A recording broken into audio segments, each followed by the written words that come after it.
So today I'm supposed to be talking about safety issues identification for the Motorcycle Strategic Action Plan. So the first thing that you might be wondering for yourselves is, what the heck is the Motorcycle Strategic Action Plan, right? Basically, all you need to know about this is it's a state document that Texas produces. The name indicates it's strategic, and it's to identify strategies and approaches that are going to help reduce motorcycle-related fatalities, crashes, and injuries in the state of Texas. The first strategic action plan was released in 2013, and this was our first attempt at a strategic plan for Texas. But about the same time that this was released, NHTSA, the National Highway Traffic Safety Administration, they published a strategic document called Countermeasures That Work. And this served as a basic reference guide for highway safety offices to select effective, evidence-based countermeasures. And this covered several traffic safety areas such as bicycles, pedestrians, older drivers, seatbelts, and it did also include a component for motorcycles, but it was not specific to just motorcycles. About the same time, Texas is reviewing its motorcycle-related fatalities. In 2010, there were roughly 430 motorcycle fatalities. In 2011, there were almost 500 fatalities. In 2012, it went down a little bit to 470 roughly, and in 2013, it jumped back up to 500. So Texas is sitting over here wondering, what are the projections going to be like for 2014, 2015, and beyond? So what they did was they were very proactive, and they asked to undergo a motorcycle technical assessment for its motorcycle safety program. And this involves bringing in different objective experts from around the country to come and hear testimony that's provided by Texas stakeholders, Texas motorcycle stakeholders. And they provide testimony regarding what's working in terms of the motorcycle safety program, what's not working, what are some of the challenges, and then this objective expert team basically produces a list of recommendations or suggestions that the state can implement. So this came about in 2014. In 2014, also, TxDOT released their Texas Strategic Highway Safety Plan. And again, this covers other traffic safety areas such as the bicycles, the older drivers, the pedestrians, and it does have a motorcycle component to it. And it also talks about strategic planning, and it moves beyond some of these other areas. But again, it's not specific to motorcycles. So it's a year 2016, TxDOT has asked that we revise the strategic action plan, the one that was first come about in 2013, because all of these strategic documents had been published in that time, and because of some other workings that had happened in that time, it was basically just time to revise this action plan. One thing that they specifically asked for, though, was that we hold focus groups with various motorcycle safety stakeholders, and that we get their feedback regarding all of the suggestions and strategies that have been suggested that Texas implements in order to give some sort of priority to them, because the state can only reasonably implement so many of these countermeasures at one time. They asked that these stakeholders help prioritize and help give rank to which ones the state should pursue. So what we've been doing is we've been holding 5 focus groups, and thus far we've conducted 4 out of the 5. And each focus group is tailored to a certain expertise, a certain background. So we've had one focus group that involved the state strategic level, and this involved, we've had another focus group that involved community leaders to give more of the localized perspective. One focus group has involved law enforcement to give the enforcement perspective. The 4th focus group has centered around riders, which included club members as well as independent riders. And the 5th one, which is going to be held next month, is going to involve the media, and it's going to give that outreach perspective. Now, these are relatively small focus groups There are about 5 to 8 people within each of these focus groups, and we've kept them small on purpose in order to give a healthy discussion, in order to ensure a healthy discussion that everyone there is participating and everyone has an equal opportunity to speak. So again, I mentioned we've taken all of the strategies and countermeasures that were listed in these 4 strategic documents, and then we gave each of these focus groups a subset of all of the countermeasures that were listed in these documents. And that basically ensured that none of the focus groups were there for, 48 hours reviewing all of these countermeasures. The countermeasures were divided into 11 categories. They involve program management, and this would be examples like providing guidance to the Texas Motorcycle Safety Coalition or developing evaluation protocols for the strategic action plan. The second category was personal protective equipment, and some examples of the strategies and countermeasures were outreach and education on gear use and increased participation of EMS personnel in helmet use advocacy. The next category was motorcycle operator licensing. These included things like increasing fines and penalties for riding without a without a M license or endorsement, or updating driver licensing system to improve recording of course completion. The next category is motorcycle riding education and training. Some countermeasures included expanding the 3-wheel rider courses and availability and revising rider coach preparation to accommodate more participant schedules and locations. The next category dealt with DUI and DWI. These were things like conducting motorcycle safety campaigns on DUI riding, encouraging and recognizing motorcycle groups that self-police on DUI or DWI. The next category dealt with legislation and regulations, and of course, big elephant in the room was encouraging reinstatement of the mandatory universal helmet law for all operators and passengers. The next category was law enforcement.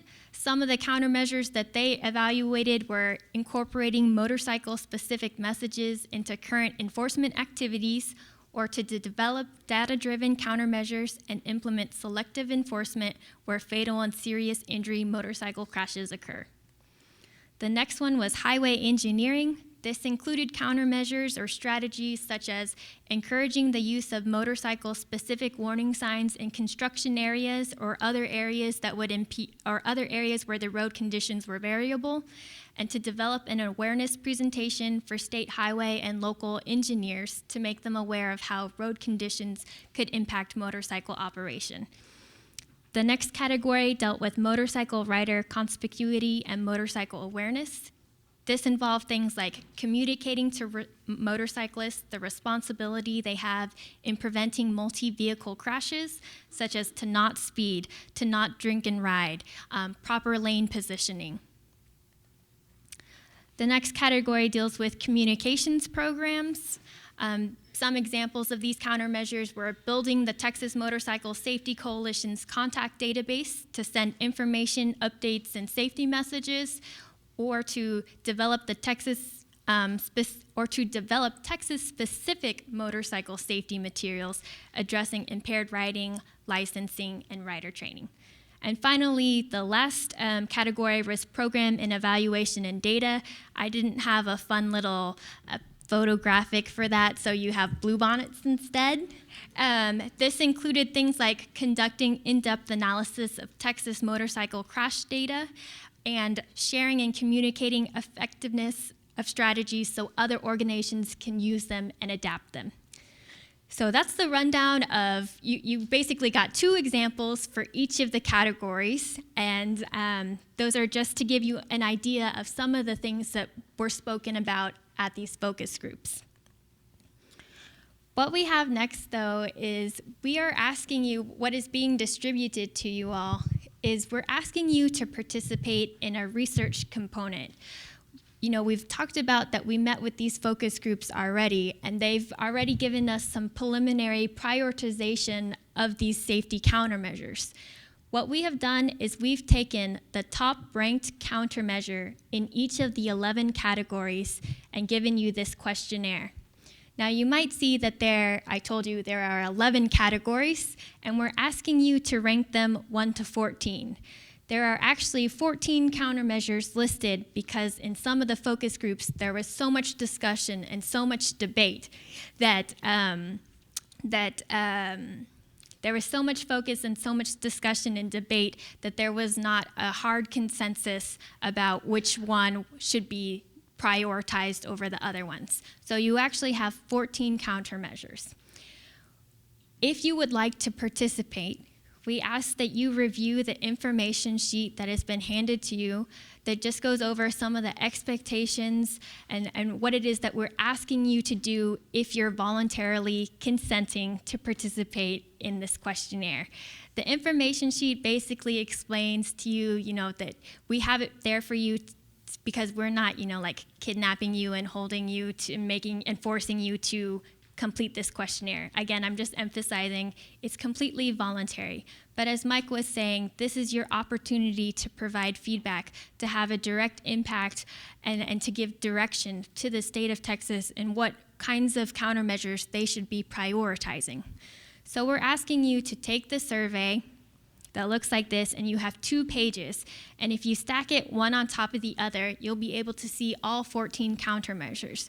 We're asking you to rank them 1 to 14, 1 being the most impactful, 1 having the most benefit in terms of reducing the number of motorcycle fatalities, crashes, and injuries, and 1 being the one that the state should prioritize over the other countermeasures. 14 being the opposite. You think it has the least amount of impact, and you think it should be the least prioritized out of all of the countermeasures.